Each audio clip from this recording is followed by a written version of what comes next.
Hey, hi everybody. How you doing? Welcome. This is Matthew Street, and so happy you're here visiting my channel. And hey, I was going to talk about something that you may not have heard about, and I thought maybe you'd want to, be brought up to date on it and everything. Did you know that there's this album out there called McCartney III? Did you hear about this yet? Oh, I got to tell you, this sounds pretty cool. You also may not know that this album was recorded during something called Rockdown. Have you heard of that before? Something called Rockdown? You know what that is?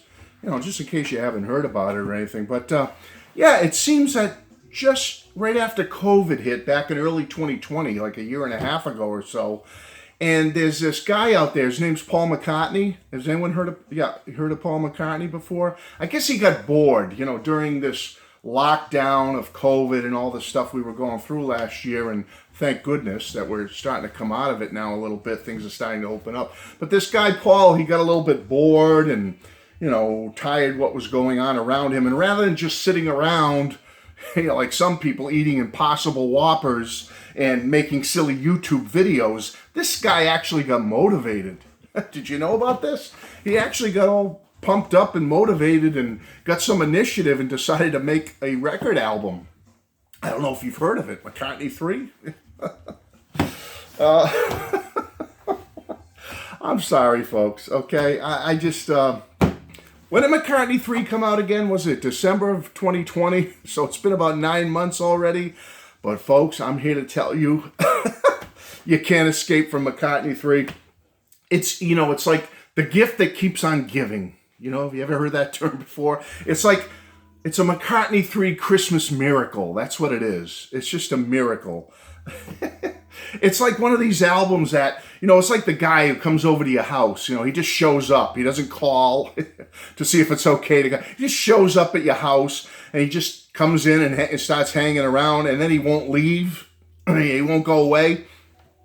And so you're like looking at your watch and telling your significant other, your wife or husband, whatever, you go, hey, geez, hon, boy, I got to get up early for work tomorrow morning. And your wife or husband yells back to you, yeah, we got that thing at 4 o'clock in the morning, and the guy still won't leave. He's just there and you can't get rid of him. And, he just shows up. Well, that's how I'm feeling today, folks. You might be saying, Matt, what in the world are you talking about? I don't know, folks. All I can tell you is this album just will not go away from me. I come home from work the other day, and there's a FedEx package sitting on my front stoop. I said, what's this? What could this be? So I open it up, and I had totally forgotten about this. And look what was inside. I'm not kidding, folks. 9 months after the release, 9 months after I put in the order for this thing, this shows up on my stoop. Talk about a ghost from the past, so to speak. Here's the back. I took it out. It doesn't come in regular shrink wrap. It came in this little baggy type thing. Here's the back with the Obi strip. Okay. Yes, folks. 9 months ago, I ordered a Japanese version of McCartney III on CD. Why did I do this? Do you think I have enough copies back here? I'm ashamed to say, you know my new edict. I'm not going overboard with these releases anymore, and I'm going to stick to that.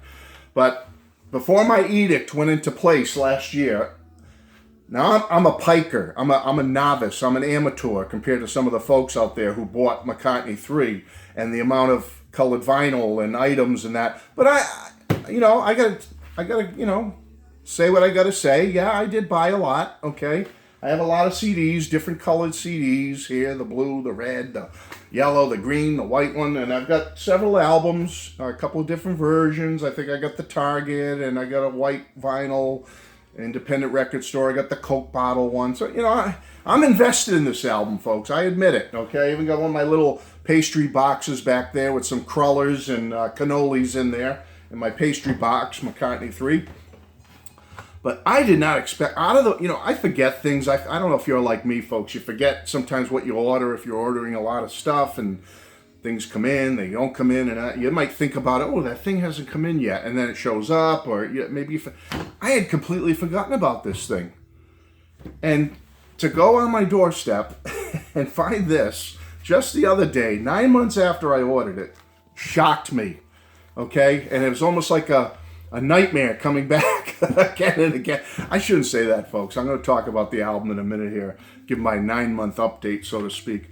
But I was surprised that my Japanese CD finally came in with the 4 bonus tracks.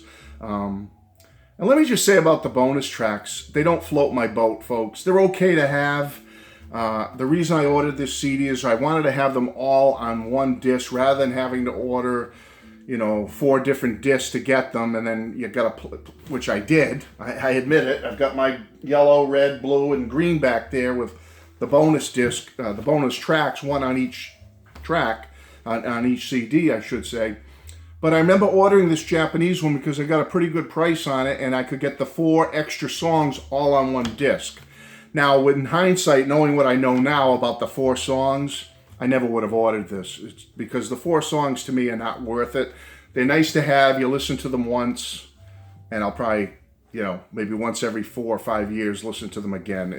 They're not that great. They're just alternate versions and demos of the same songs on the album. You get Woman and Wives, you get Lavatory Lil alternate, your Kiss of Venus, and Slidin'. A Dusseldorf mix or something. It's not that significant to me. But let me talk about the album for a minute before I get out of here, folks. I just thought you'd get a kick out of having a relapse or a flashback to McCartney III from almost a year ago when I got this in the mail. The album's good. I really enjoy this album. I'm pretty close to what I said a year ago or so, almost a year ago, when I did my review initially. It's a good album. I'll probably give it a B+ to A-. It's good. There's only 2 songs that I really don't care for. One is Pretty Boys. I'm just going to admit it. I don't really care for Pretty Boys, and I don't really care for Deep Down. Other than that, the others, I enjoy every one of them on some level. So, other than Deep Down and Pretty Boys, I'm all in on this album. So, hey, what are you going to do? The gift that keeps on giving. December, Christmas time 2020. The Christmas miracle of McCartney III continues. That's all, folks. I just thought I'd bring you an update on McCartney III. Isn't it nice to know that it can still bring joy to your life and to your heart all these months later? Thank you. Bye-bye.